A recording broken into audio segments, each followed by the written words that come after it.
Okay.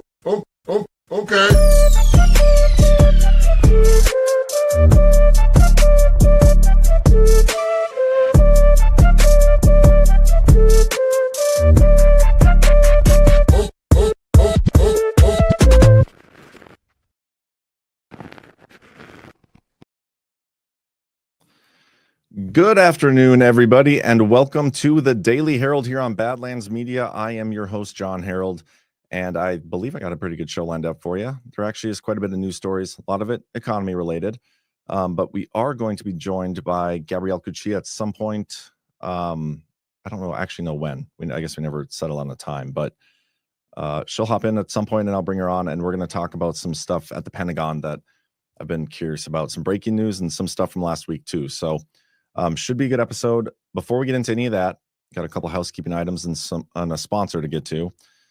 First up, if you haven't yet, make sure you guys get your GART tickets. The virtual tickets for Plymouth are now on sale. We are going to be doing our first virtual live stream on Thursday at 5 p.m. Eastern.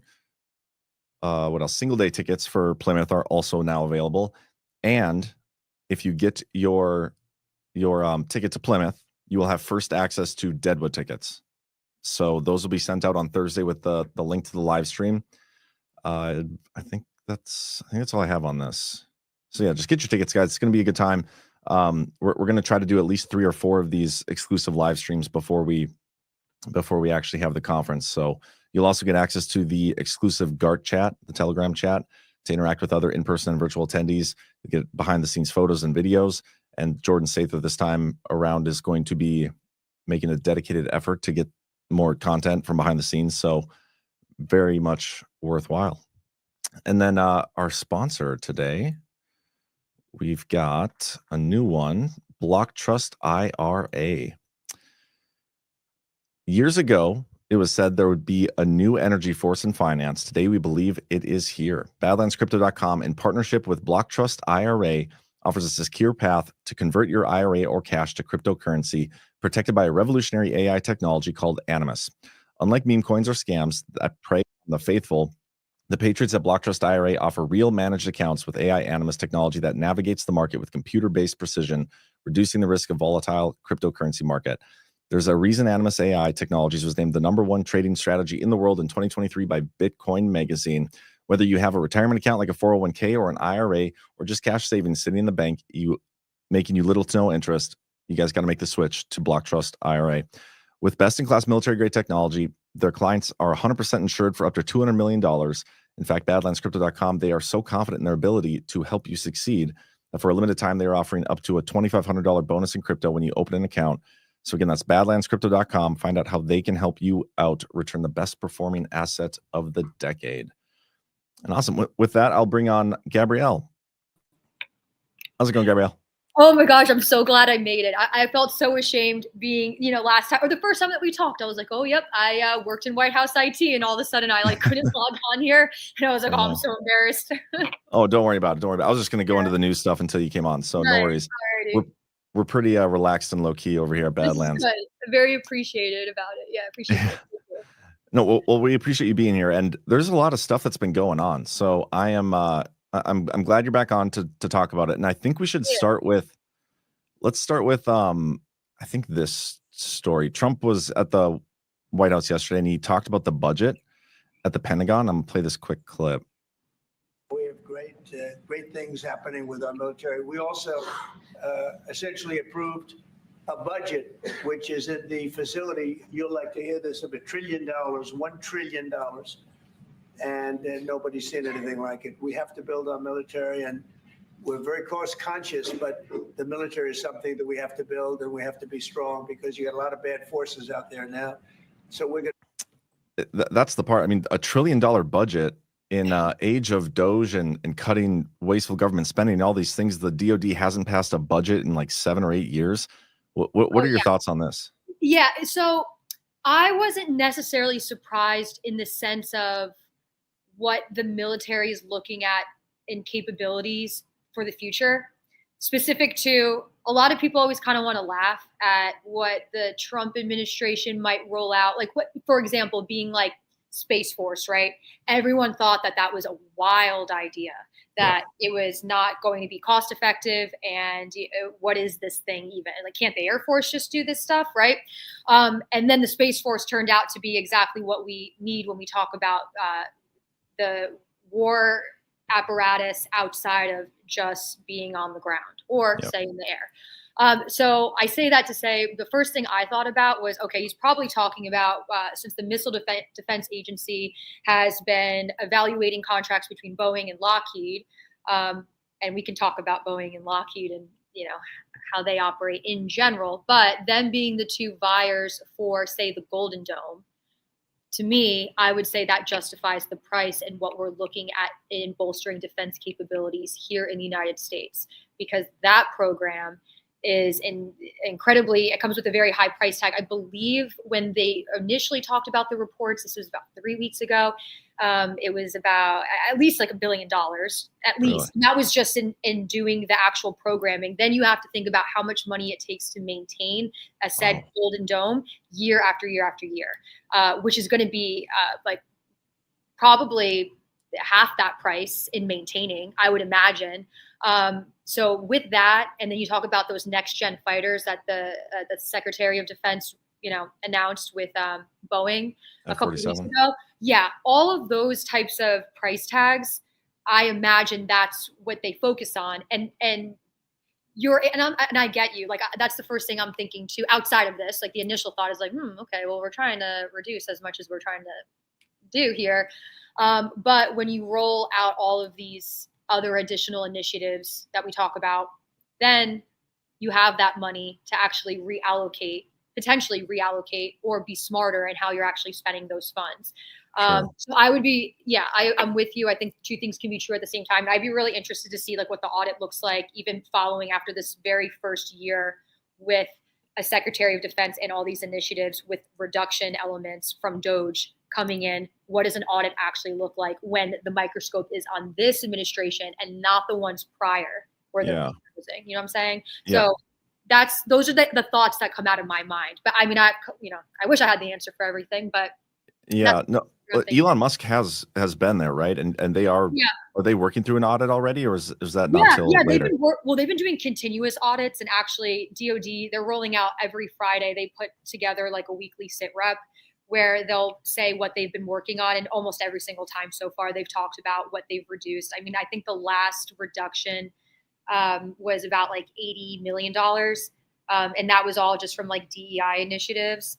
And I mean, you have to think about even just the medical apparatus, like how I'm sure that you have some viewers that know what's up with TRICARE, but you get everything paid for. I mean, it's pretty buck wild. So even just in that sense, when you talk about the DEI and the people with the bleeding heart complex that are like, how could you knock these people out that might not be deployable? I mean, I can give you a million operational reasons why they're not, the same way that I would say for straight people, if they have medical conditions, they're not combat deployable in certain arenas. But take all that stuff aside and just look at the medical expenses of these things that we're ousting now. That's a lot of money back in our pockets when we see the full turnaround of these fruits coming to fruition by next year. So. Gotcha. Okay. Well, that's a good answer. Next I want to go, I mean, there's so many topics we can talk about. Know. Well, there's a lot of CIA stuff that happened just this morning that I kind of just went back and forth on. That posting. So whenever, if you want to get to them. Yeah, I got that stuff too. But before we do that, I want to get to something from both today or yesterday and last week. And it's the firing of a couple people. And I love the way the New York Times put this. Because they fired Chatfield from NATO, and they said they joined the list of female leaders and people of color who have been fired. So the Trump administration is racist and sexist. But the big one is this one, and then Timothy Ha. And I have a lot of questions, or I could ask a lot of questions about Cyber Command and the NSA, but I want to get your thoughts on this. I think these things are expected, right? So even when I worked in the executive clerk's office at the White House, I worked with the White House military office, and I focused on military nominations that were directed by the president with presidential authority, where he needs the signature. That's why I was involved. And it was for officers that were 06s and up. So normally what I would see at my desk for an administration coming in is they would naturally clean house when they have when they were brought in during one administration versus another. There are these some of these instances where you do have these holdovers, and it doesn't necessarily mean, like for Haig, for example, I mean, he came in towards the end of the Biden administration. Yeah. But reports saying that he was a personal pick by Milley. So if that's true, he does have to essentially kind of leave that post, especially with all the surrounding conversation of the Afghan withdrawal. But now these are natural, normal things. It kind of reminds me of when everyone freaks out, at least during the Trump administration in the first term, where they're like, hold on, why do we have all these? He's going through press secretaries all the time, or he's going through a chief of staff all the time. That's 4 years. For us, maybe 4 years is short. I think about like high school, college, whatever. 4 years goes by quick. But when you're in that job and you're clocking in for life until you're removed, it's a lot. There's a reason why these people end up getting replaced. One, if it's, they're not meeting the directives of the president, but certainly in just the time that's allotted to these, where they have to focus all their work on. This is normal. I'm just a roundabout way of me saying this is normal. I think the difference is that we're hearing an administration be vocal as to the whys. We don't always get the why. It's always and that's the thing. It's like Trump's not like that. This administration's not like that. It's always the decorum of this and that. But I think these departures, getting into the details of quietness from the Pentagon, not talking about it until maybe 24 hours or more than 24 hours after the fact, and kind of just rolling in with like a very brief thank you for your service. We're moving on. Rough for people that have done 25 years of service, whether or not you evaluate their service as successful or not. They did, and their families, also involved, did their time for a long time. So that was a little surprising. Just now, I'm just gonna be candid, like for me personally.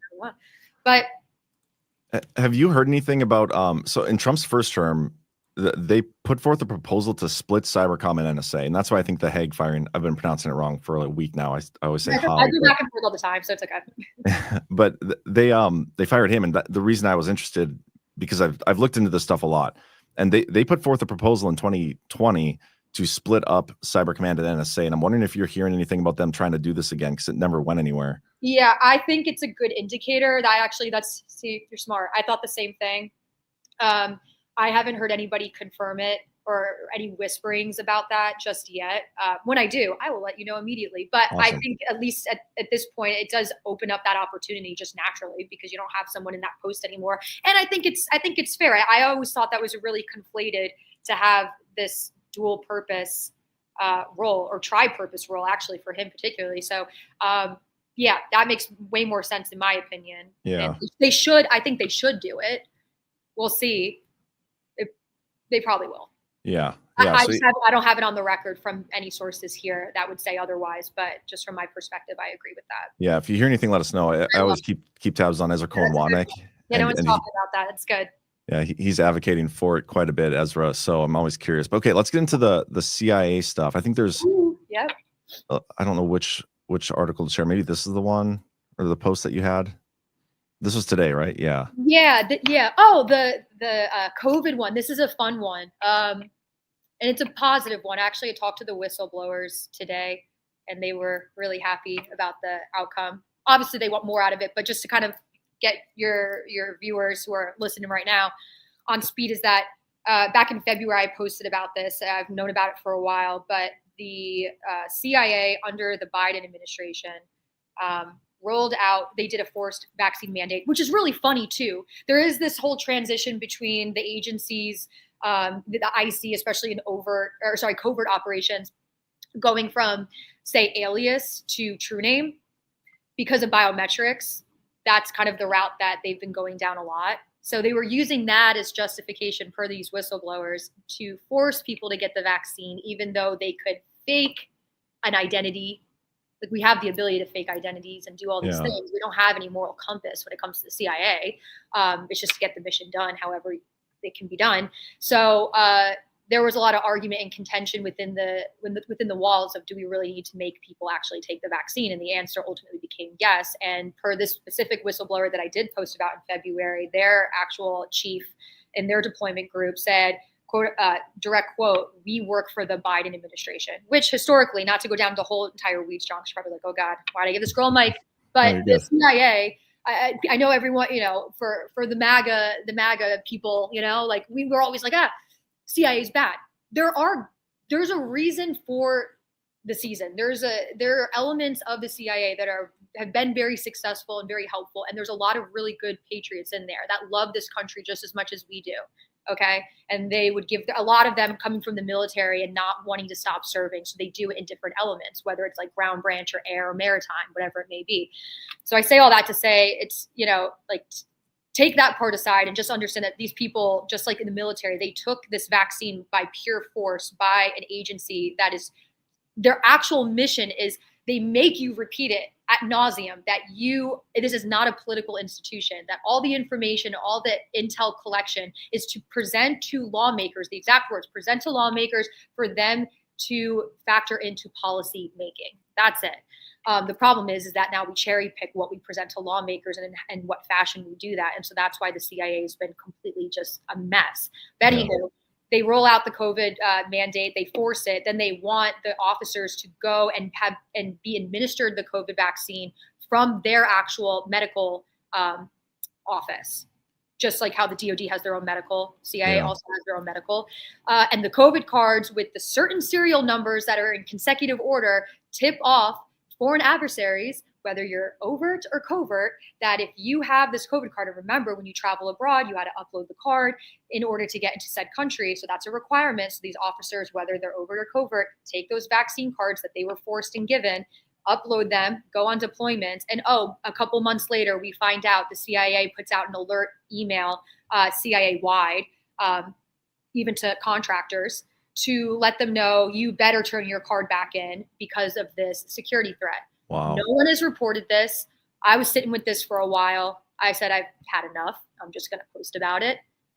It's not like it's going to, unless Elon Musk like shares something, it ain't going to blow up that much. But this is really serious. And to think that this becomes a matter of life or death for some of these people, they now go, like I mentioned earlier, a lot of this true name travel. Well, we just associated a lot of true name covert operators overseas to other countries that they work for the CIA.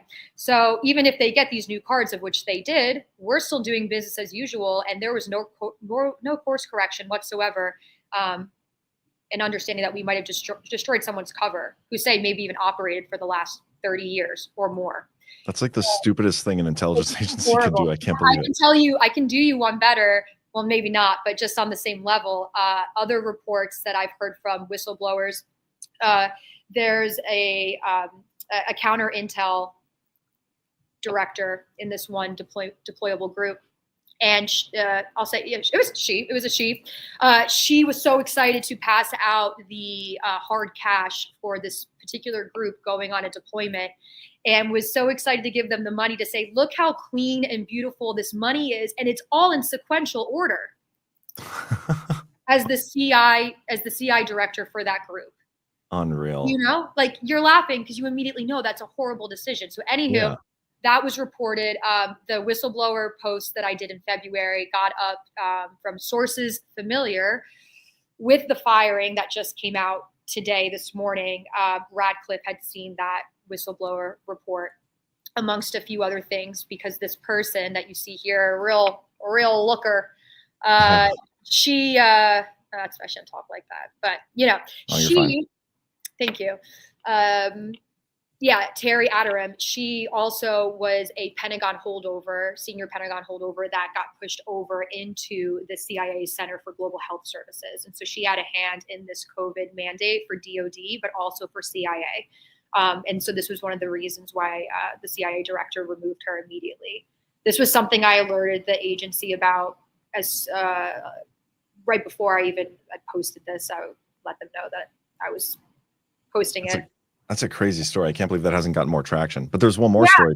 I think a lot of people naturally in media as well, they think CIA and then they just think, oh, we can't touch this. But in any reporting that I ever do, I will only ever talk about anything that I absolutely know for fact. And I always refrain from putting any additional detail because I still have that mindset of like, it matters what you say. There's things I could report about just as much as I'm sure you could too.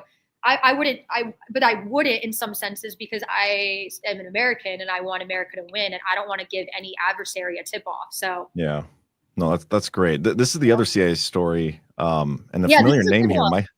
Michael Ellis. He was the former lawyer for Rumble and the guy that was Oh, heck yeah. interesting roles at in Trump's first administration. But do you want to comment on what's going on with this? Because this is the first I've heard of this story as well. Yeah. So this was swirling around like crazy. So last week there was a local Afghan outlet, Comma Press, and they had said, it's wild that this happened because it's in pattern with, we talk about like Diego Garcia, that joint base between the U.S. and the U.K., and it's a really advantageous base for us because we can respond to the Indo-Pacific, but we also can respond to all the things that are happening in the Middle East, Red Sea, what's going on with the Houthis in Yemen, and we also maintain that's a clear hub for the THAAD missiles that we have, and one of them of which is being maintained over in Israel. So there's a lot of traction going on with that base and that arena in general for C-17s, for missiles, for batteries, all that type of stuff.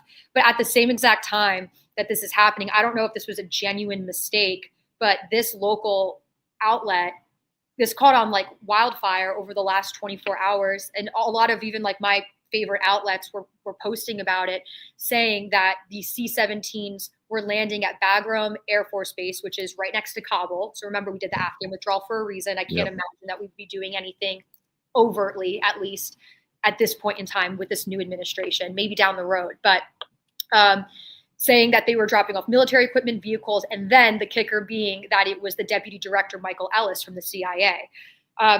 And no one had commented on this at all, but we actually got the first comment this morning from the CIA directly. I spoke with them directly in their public affairs shop, and they confirmed that Michael Ellis was not and is not in Afghanistan. So interesting. That's not a, and I still, and even still reporting that some of the outlets on X are still talking about speculating it, and I'm like, hey, let me just tell you, it's confirmed. They wasn't there. Now, they didn't say anything about the C-17 drop-offs, but there was signals intelligence on May 31st and April 5th that had aerial footage of that base, and there wasn't anything there. So that could have been a genuine mix-up. Maybe someone was monitoring. Just a fake story or altogether. A fake story. Yeah. I mean, the Taliban, I guess, handled it kind of nice because they didn't kill anyone after it. They just asked this local outlet to go, hey, can you just put on the record that, like, this isn't true? Per the Taliban. Weird. And they did actually yesterday or the day before. But yeah, this one threw a lot of people for a loop, questioning whether or not it was true. So speaking of that, before I let you go, are there any? Do you know if Trump is going to get back into like the Doha agreement and everything that he had done before Biden got in? Yeah, I would say it's safe to say pretty much anything that was kind of retracted or slowed up. Because think about even like the THAAD missiles, sorry, not to go off on a whole tangent, but even like the THAAD missiles, those weren't really touched for the last 4 years at all. And now that's been a constant the last month. If you look on OSINT Defender's really good at tracking that type of stuff and retweeting it, re-Xing it, posting it. A lot of like signals intelligence over in Diego Garcia and the THAAD missiles being transported. So even stuff like that, I would say anything that the administration really hardlined for in the first term, they're just going to redo it in the second term and probably do it better. So I don't think that's a wild thought. Yeah, I'm just curious to see where. Track of this. Good work. I said, yeah. It's good you're keeping track of it. Yeah, I mean, I'm just curious to see how Trump like continues from where he left off, because for a lot of ways, you know, he said he left, but he didn't really leave. Like there's some things there. Yeah, it'll be interesting because it's a little dicey too, even with the America First agenda, the airstrikes that we're doing with the Houthis. It's like, to what end, right? And so is the end that they're completely eliminated? We're going on week 3 of doing 24/7 strikes.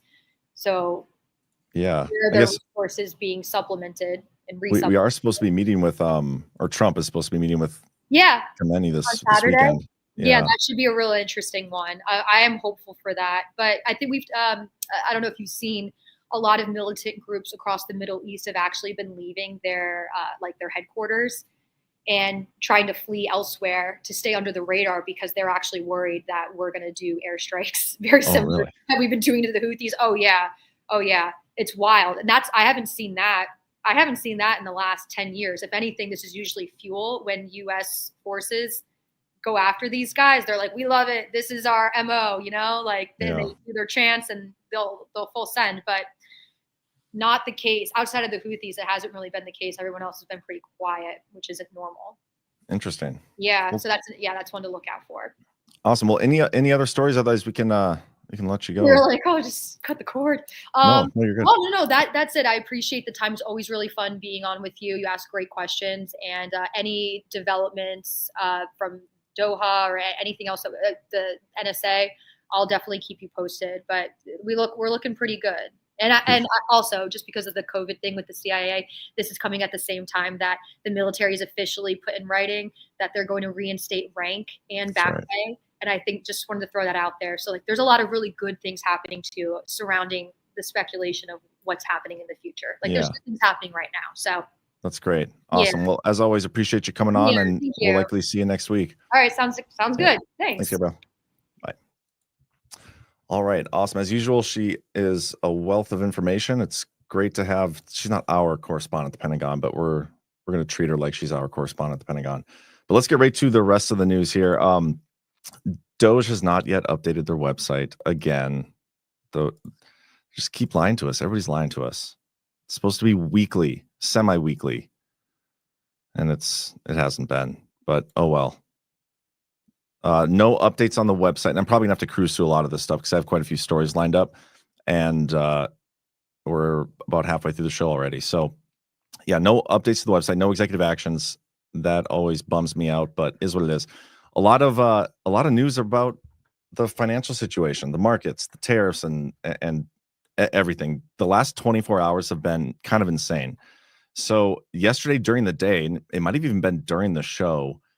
I mean, first of all, before the show and the stuff I talked about yesterday, the markets were crashing, tanking, everybody's freaking out.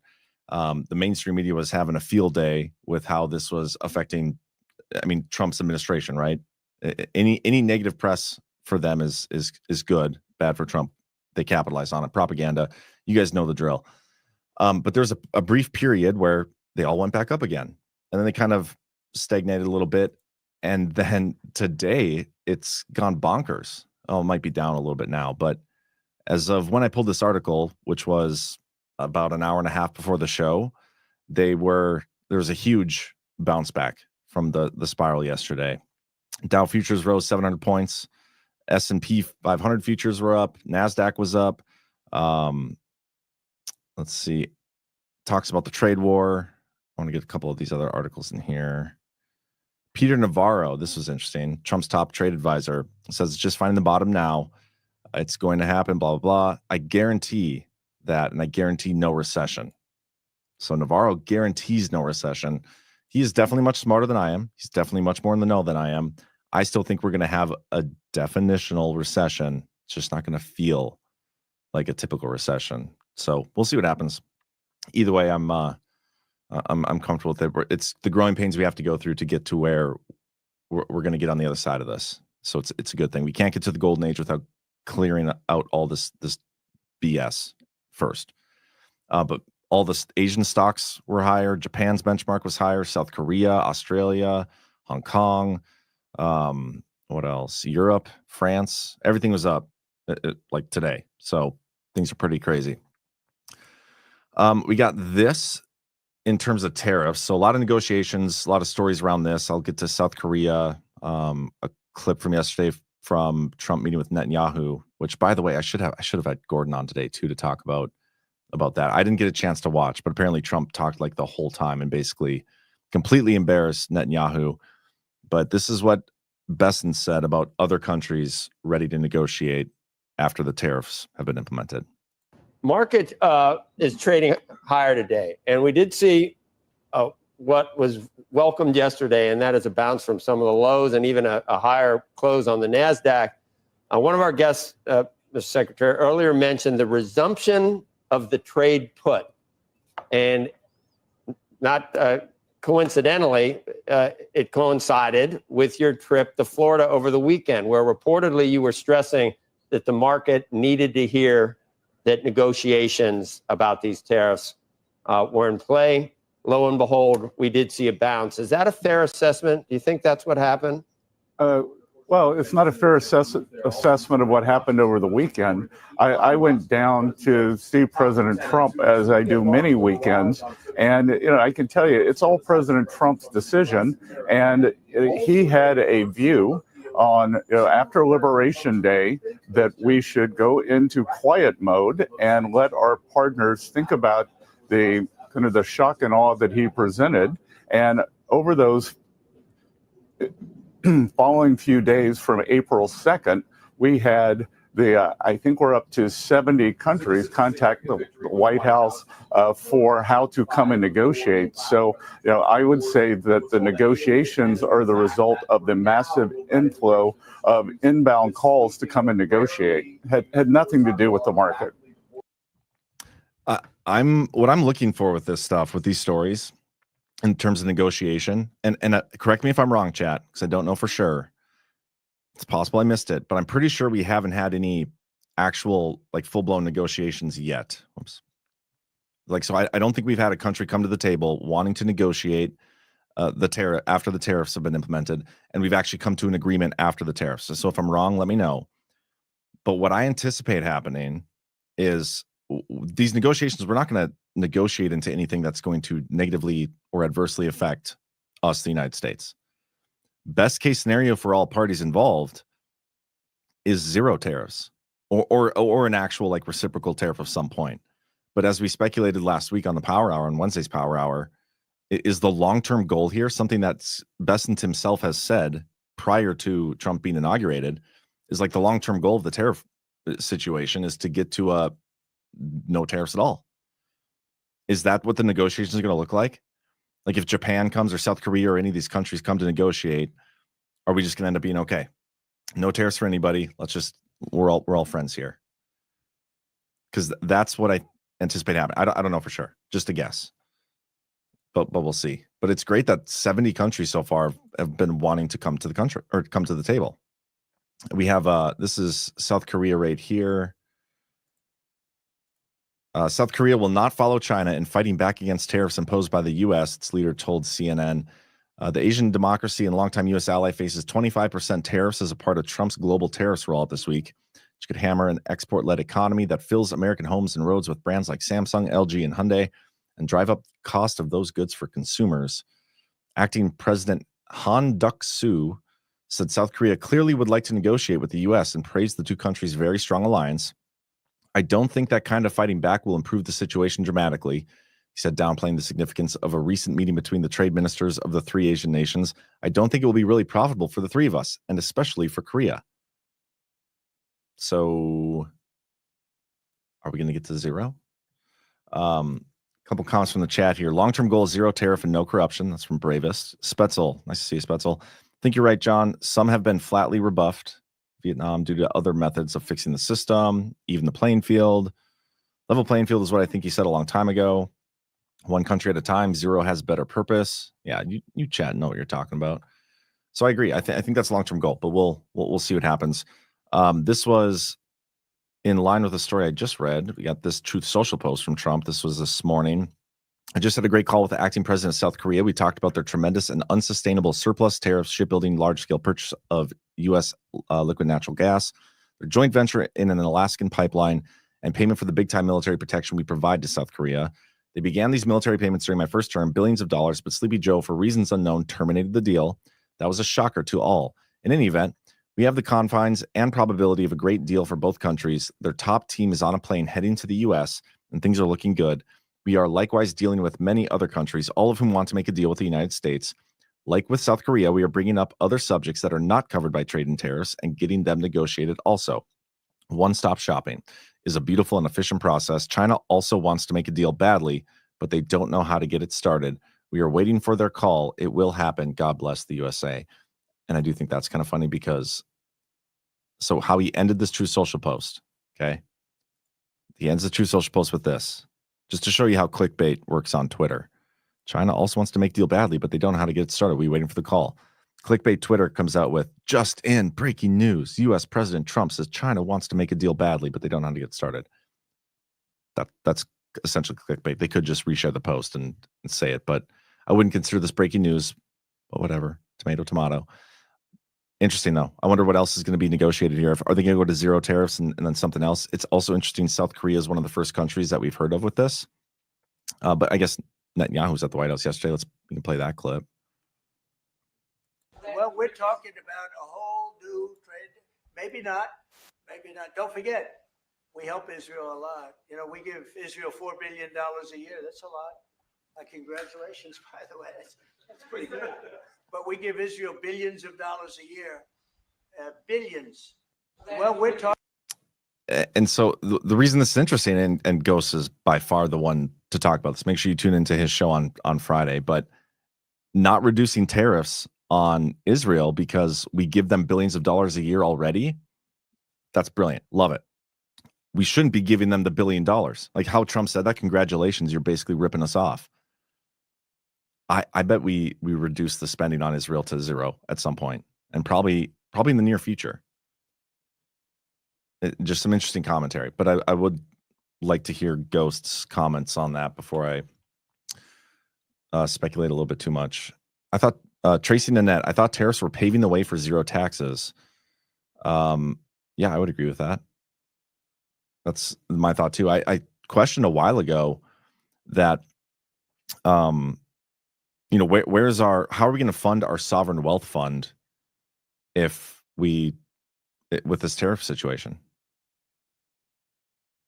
Because the trade and everything that's happening, these exports, imports, it's going to be affected. I don't know how much income we're actually going to get from the tariff stuff. I really don't.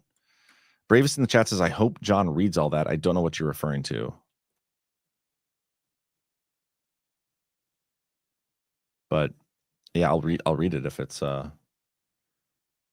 worthwhile. Anyway, we'll get off this subject for a little bit and get into some other economic things. Johnson, Trump whip House deficit hawks on Senate budget. So we're trying to get the budget passed, and they want to get it passed sooner rather than later, before the Easter break. Doesn't look like it's going to happen.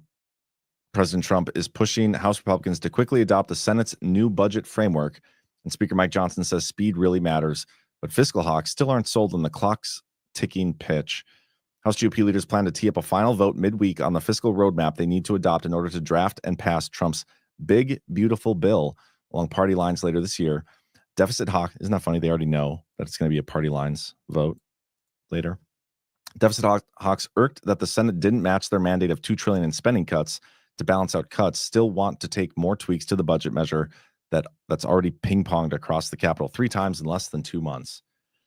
It's always, this stuff is so confusing to me because it's so convoluted. Congress in general is just, it's ridiculous, the whole thing. But this spending bill stuff and the budget and the resolution and it's appropriations. There's so many different things. Why can't they just all do it in one big thing? You know what I mean? Like vote on it, pass it, sign it, send it, go. But no, it's every other week we have a new story of a new negotiation. Like first you have to have the money available, then you have to have the budget for it, and all these. It's just so stupid. The way they do things is stupid. It's a waste of time. It's a waste of money, and it just makes it seem like they're doing things when they're not. They're all illegitimate, fraudulently elected. All this stuff, I get it, but it's not just that aspect of our Congress that we need to change.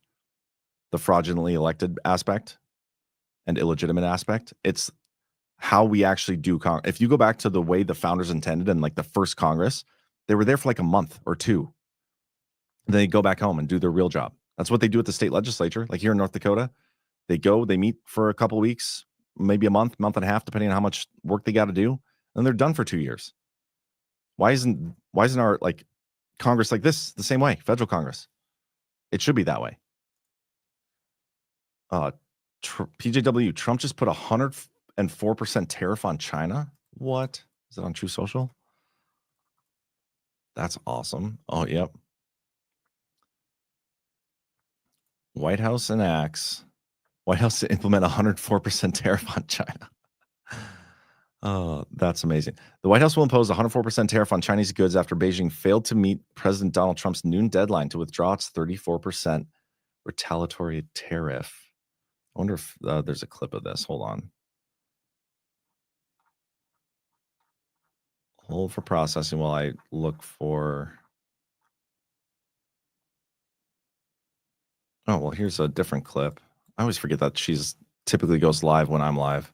So disrespectful. Thank you, Caroline. Actually, that's a different story. I want to wait. Hold on. Let me find the story I'm looking for here. Right here. You mentioned the 70 countries or so. I'm curious, though, under what conditions at this point would President Trump talk to President Xi about tariffs? Look, I just spoke to the president about this, and he believes that China wants to make a deal with the United States. He believes China has to make a deal with the United States. It was a mistake for China to retaliate. The president, when America is punched, he punches back harder. That's why there will be 104% tariffs going into effect on China tonight at midnight. But the president believes that Xi and China want to make a deal. They just don't know how to get that started. And the president also wanted me to tell all of you that if China reaches out to make a deal, he'll be incredibly gracious, but he's going to do what's best for the American people. 104% tariff. I'm excited to see what the details are. We might actually get a presidential action because normally they'll update. Let me see if I can find it. Normally they'll update like right here, see. Further amendment to duties addressing the synthetic opioid supply chain, whatever. But this is typically how they implement China's tariffs. So that is amazing. All right, where was I? I was talking about the GOP stuff, but anyway. Congress sucks, illegitimate, waste of money, waste of time, still negotiating. Whatever, I hope we default at some point and don't pass a spending bill. But we'll see what happens. Ripple has acquired Hidden Road. Ripple, they're the ones who do XRP. They acquired it for $1.25 billion. It's a nice chunk of change. And there's a story on it. I just want to read a couple quotes from this. Why is Ripple's $1.25 billion Hidden Road acquisition a game changer for crypto and traditional finance? Obviously I'm a big believer in Bitcoin, but I think there's merit to many different types of cryptocurrency. Majority of my crypto holdings is in Bitcoin, but I do own XRP. I own a few other random ones. I think I even own Dogecoin. Like I don't have a lot, guys, but I'm just saying with stuff I do have, I do have quite a bit of varying kinds. But anyway, having to do with XRP specifically, by acquiring Hidden Road, a crypto-friendly prime broker that clears more than $3 trillion annually, Ripple isn't just expanding its reach, it's bridging a gap that's long separated digital assets from traditional financial markets. What makes this so significant is that Ripple isn't just acquiring a brokerage, it's becoming the first crypto firm to operate a global multi-asset prime broker. That's a title no other crypto company has claimed before, and it puts Ripple in a powerful position to offer full-service trading and clearing solutions that rival even the biggest Wall Street institutions. Remember, Ripple is like they're the ones who have the XRP token. You'll never see something like this from Bitcoin. Like Bitcoin, or the owners or whatever of Bitcoin, we don't know who it is. We don't know who made it. Like, you know what I mean? They're not going to come out and acquire a broker. That doesn't happen. It only happens with tokens or coins that have like a company that owns it or issues it or whatever. Don't yell at me for using the improper terminology. Oh man, we only have 17 minutes left. Anyway, so that's that story. Thought it was newsworthy. It does highlight this shift. The Trump administration, especially compared to the Biden administration, and even compared to Trump's first term, it's a very pro-crypto friendly administration. And I think that's only a good thing, especially with all the craziness in the markets right now. We got this. Supreme Court backs Trump administration and federal workforce downsizing dispute. Supreme Court on Tuesday allowed the Trump administration to keep more than 16,000 probationary federal employees off the payroll while legal challenges over their removal continue in lower courts, handing the White House another victory. I said a while ago when these challenges first started coming up, like these judges started stonewalling the Trump agenda administration, that we're going to see that once these reach the Supreme Court, we're going to start to see all these wins for Trump because it's constitutional. It makes sense. Trump is totally within his authority to be making the moves that he's making. So it only makes sense that they're going to rule in his favor, right? So we're going to see this more and more. We saw another one yesterday too. I don't remember if I have the story pulled up. I should. I thought I had it pulled up. Well, what the heck? Well, anyway, the Alien Enemies Act from yesterday. Here, let me do this. Let's pull my Twitter post on it. because there was a ruling yesterday. Judge Boasberg is trying to, I believe, force him to bring somebody home from the Maryland guy we talked about a little bit yesterday. But this was the breaking news yesterday.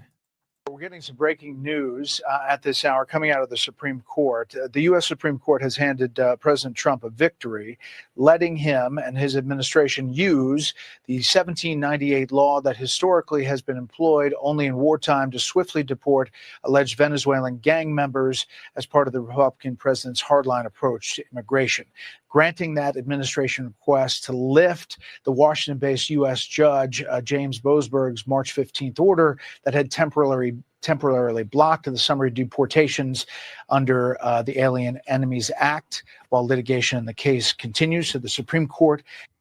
Yeah, so 2 victories in a row, and I did misspeak earlier. This doesn't have to specifically do with that Maryland person. This is just the broader Alien Enemies Act ruling. I think it's notable. The Alien Enemies Act being a wartime power and the Supreme Court siding with him in this instance, basically arguing that the argument was made that under habeas corpus, they basically said they shouldn't do that. They didn't specifically rule on the Alien Enemies Act, but I still think this is very notable, and it's not done being played out. I'm still waiting for some sort of reference to Campbell versus Clinton. I think that's going to come at some point. For those who've been following my work, you guys know what I'm talking about there. Trump assassination suspect sought rocket launcher from Ukraine, the prosecutors say. Ryan Routh allegedly attempted to buy a rocket-propelled grenade launcher from a source in Ukraine just 1 month before he was arrested for trying to assassinate President Trump, according to a Justice Department court filing. That is crazy. We do know that, I'm pretty sure this is the guy that had connections to Ukraine and was like facilitating people going to fight the war on Ukraine's behalf over there, like independent people. And so he had connections there. He had to have. And I wonder if, like, who he was talking to and trying to buy this weapon from. Because this is a crazy story. Could you imagine if he actually got his hands on something? We're lucky he didn't. Very lucky. Trump's lucky.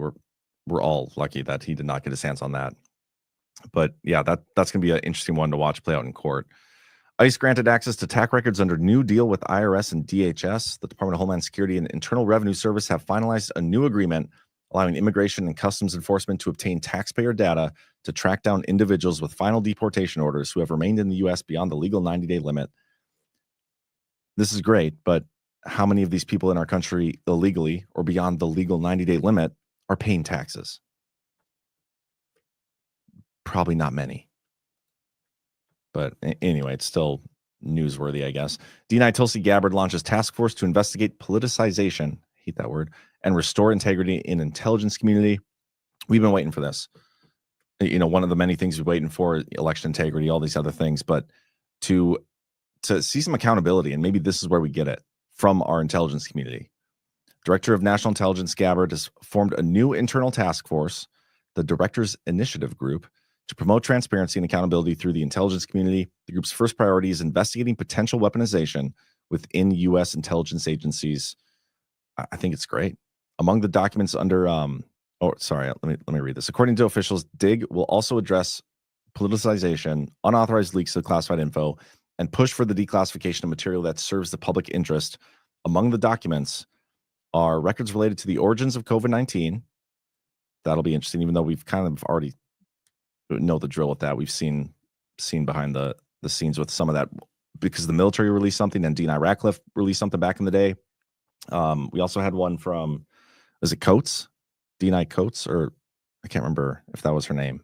But the Biden administration released something on the origins where it basically said we can neither confirm nor deny either possibility. Didn't really shed light. But the fact that it didn't shed light shed a lot of light because if they had the opportunity to say it was from a wet market, they would have. I know what, this is probably going to get me kicked off of YouTube just talking about this now that I think about it, but whatever. The assassinations of JFK, RFK, and Martin Luther King, which I already thought were being released. So what's up with that? Initial Trump-Russia investigation, also already being released. Anomalous health incidents and Biden-era domestic surveillance and censorship. That's another biggie. So something to keep your eyes on. If you guys remember Wisconsin, Gableman, former Wisconsin Supreme Court justice who led 2020 election probe, agrees to surrender law license. I did a post on this earlier too. If you guys remember back in not just the investigation itself, but Trump's comments on it, This is back in 2022, July 2022. Highly respected former Wisconsin Supreme Court Justice Michael Gableman, who has headed a major investigation into voter fraud, has strongly suggested that state legislatures seek to decertify the election results. That was the results of that investigation. And now he is surrendering his law license. He actually ran for, I don't remember what he ran for. He tried to defeat Voss. I can't remember what position that is. Secretary of State, maybe. But yeah, he agreed to give up his law license. The State Office of Lawyer Regulation filed a 10-count complaint in November against Michael Gableman, accusing him of misconduct during the probe. Gableman acknowledged in the filing that the complaint provides an adequate factual basis and that he couldn't successfully defend himself against the allegations. It's another story, somebody who's trying to do good work and expose election fraud gets railroaded. That's what I see that as. We won't dig into this story, but I'm just going to talk about it real quick. It's tax seasons, and this has to do with all the IRS. You remember the Biden administration hired 87,000 new IRS employees, but anyway, IRS audits are at a record low. Trump's cuts could make them even rarer, and I'm good with that. There's one quote I did want to read. I think the Trump administration laid off 7,000 IRS probationary employees this year. They've been rehired after court orders, in some cases, have been asked to return to work. When it all is said and done, this goes to SCOTUS, they'll be fired again. They lost another 5,000 employees who opted to take the buyout offer. If they were to cut IRS staffing levels by the more extreme 50%, the former Biden Treasury official Natasha Sarin, now president of the budget lab at Yale, estimates a loss of $350 billion to $2.4 trillion in revenue over 10 years from not auditing people. Give me a break. Anyway, Texas measles outbreak includes multiple cases at a daycare in Lubbock. The only reason I wanted to mention this, and I did an interview, a while back with, what's her name? Dr. Stella Manuel, who there was rumors she was going to be a deputy director at the CDC. I don't know if that happened or not, but my mom was telling me just yesterday that, so my dad works at a school system and he needed to find his proof of vaccination from way back in the day, of his measles vaccination, and he can't find it. And the records from back in the day, he's older, obviously, they can't find it. And so he might have to work from home. And there's like 60 kids, I guess, at the school that don't have their vaccination records. I think it's ridiculous. This whole thing, like, you shouldn't have to provide your vaccination status or anything on any of the vaccinations. But I just thought it was interesting. The measles outbreak again is back in the limelight, and it's actually affecting places like North Dakota. It's nuts. Let's see this. I don't know if you guys saw this yesterday. On the march, Trump planning huge $100 million U.S. military parade on his birthday that will snake through Washington, D.C. This is going to have to do with the birthday celebration, the United States birthday celebration. And I'm excited about this. His inauguration, even, they did it indoors. It was so cold, all those things. They didn't have the traditional inauguration parade. They did the parade around the big arena. The military aspect of it was at the Capitol, I believe. But I would love to even attend this. So very excited and thought it was newsworthy. Trump's DHS to enforce a 1996 law to fine illegals up to $998 a day for failing to leave the U.S. They can also seize property for non-payment. I expect there's going to be a lot of non-payment. And I wonder what kind of property these illegal aliens would have as well. What we should really do is get this money, like garnish wages from the companies that have been paying these illegal aliens to work in the United States. So there's got to be a way they can figure that out.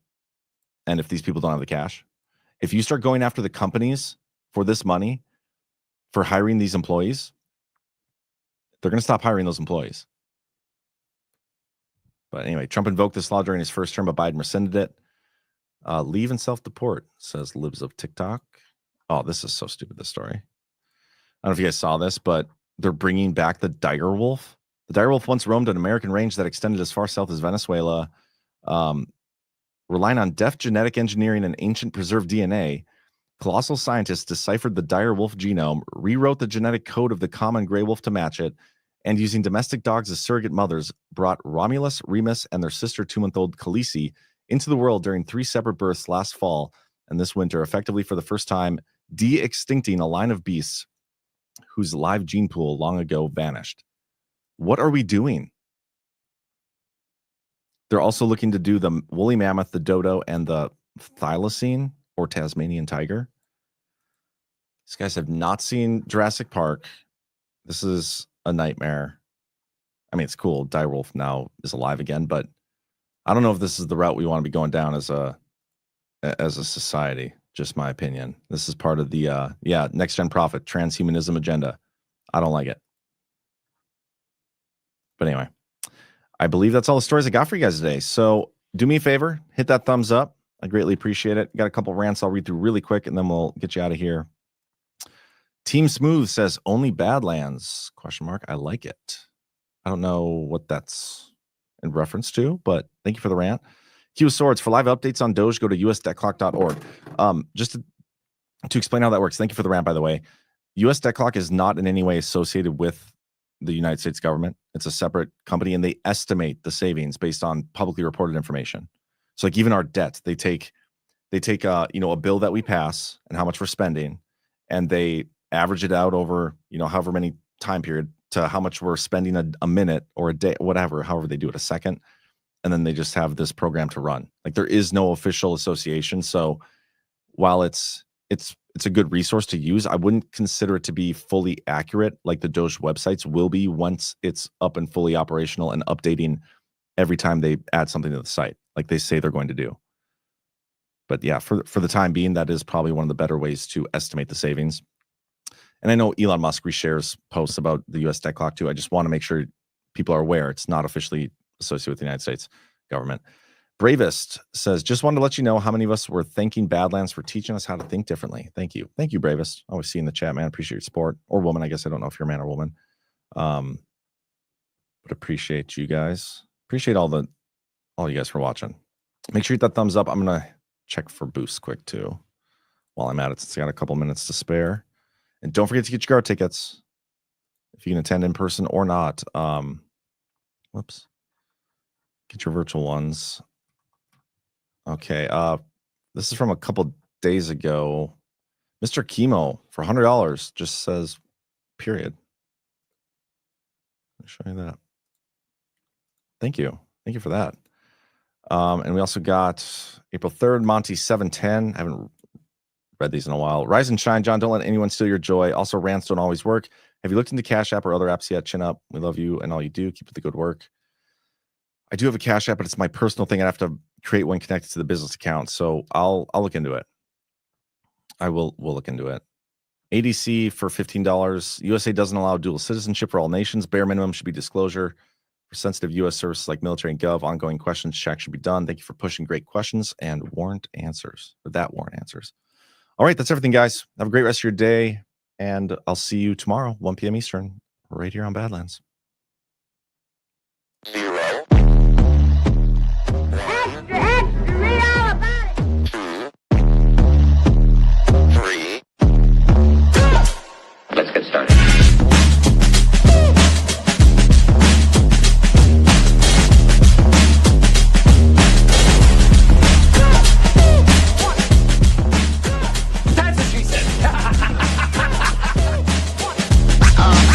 That's real good. Why they stopping me?